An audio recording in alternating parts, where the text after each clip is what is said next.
pwede pala mag-coach ng security guard.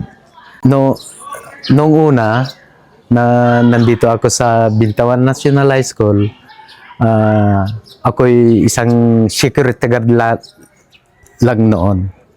At ako naman ang inendorso ng principal namin noon na ako mag-coach, na pwede pala mag-coach ng security guard.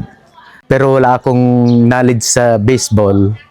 Sila ang nagturo sa akin muna bago ako nag-coach.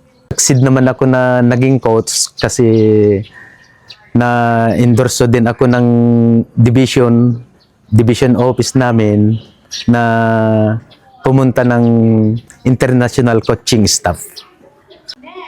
Ang name ko, Edgar Nabalta Asierto. Naging security guard nung una. Tapos naging utility na sa ako na ngayon na regular dito sa Bintawan National High School. Message ko sa mga millennial ngayon na mga bata na naglalaro ng mga ganyan na laro gaya ng baseball, softball, ganon. Sana sa ngayon yung mga nag-train sa ngayon, sana galingan nila, may disiplina sa sarili, may tiwala sa Panginoon, at sa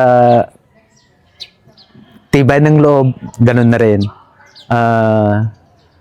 More on training, like that, and then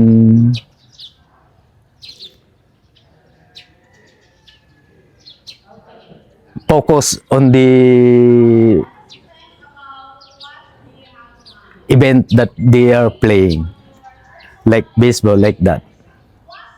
Message ko kay Coach Leo, sa dati kong player noon, na naging first player ko at parang siya na rin ang coach ko noon, na naging coach niya ako. Ang message ko sa kanya, sana hindi niya bibitawan. Kung bibitawan ko tong sports na to, mawawala ang potential ng mga bata na manlalaro dito sa Bintawan National High School. At ang message ko kay Sir Coach Leo ngayon, gagalingan pa na sana namin yung pag-train sa kanila at pag-coach sa mga bata.